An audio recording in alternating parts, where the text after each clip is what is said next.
Welcome to Friday. Today we're going to take the time to reflect on the crucifixion of Jesus Christ. And, crucifixion was a Roman death penalty that they used to use to kill criminals in their day. And this was the most painful, shameful, agonizing, slow way to die. Jesus, our Savior, died this death. And the thing I find amazing is that he spent a few years healing the sick, feeding the hungry, casting out demons, bringing freedom to all the people that he came into contact with. And now, in this part of the story, we're at is Jesus being handed over to be crucified and die a criminal's death after the years and all the miracles that he's just done. It just seems so backwards in my head. But I think it's important that we take this time to reflect on that together. And where we pick up in Matthew 27 is Jesus has been handed over to the Roman authorities to die this gruesome death and to pay a penalty that we deserve to pay ourselves. And as I was reflecting on this, I was thinking back to when I got my first first speeding ticket. A lot worse than a parking ticket. I was 16 at the time. I was actually driving to church early in the morning, and I got pulled over by a cop I was only going a few kilometers too fast, don't worry, it wasn't too bad. I got a ticket, and I ended up going to church, feeling guilty. I returned home with my tail between my legs to be greeted by my popper. And I couldn't help, I just said, "Pop, I got a speeding ticket." I handed him the ticket. I was like, "Look, it was $80, I think." And he straight away just said, "Give it to me, I'll pay it."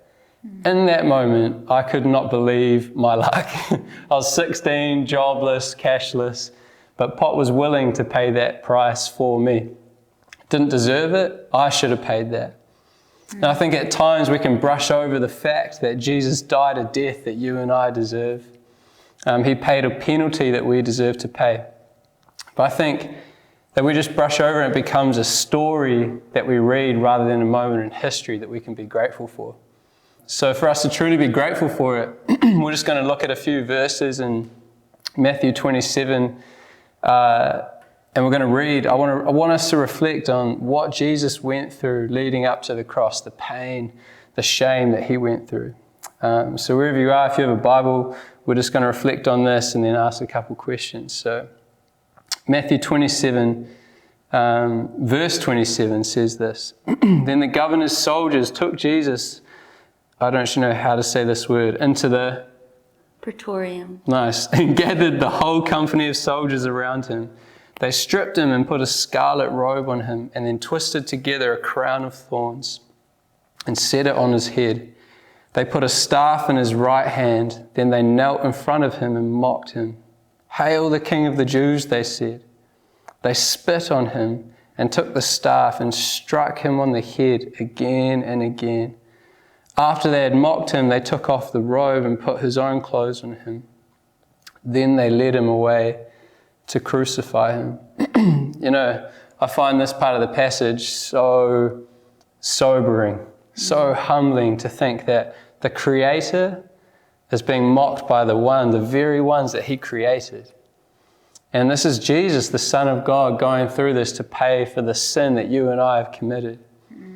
And then it goes on, if you read from verse 32, you can read about where Jesus was actually crucified and read about the agony that he faced. The pain of the nails going through his hands, going through his feet. And the thing I find so crazy is when Jesus was hanging on this cross, he wasn't on a hill far away where no one could see him. He was literally like this, and people were walking past at face height, hurling mockery at him and just casting insults to him. People were saying things like, he saved others, he can't even save himself. Imagine hearing that as Jesus. Jesus hung on the cross with arms stretched wide, and he had nails driven through his hands. He had to fight for every single breath. And it would have been agony. Every time he needed to readjust on that cross with the whips on his back, the nails through his feet and through his hands. That was what he was pulling up on, was those nails. It would have been excruciating pain.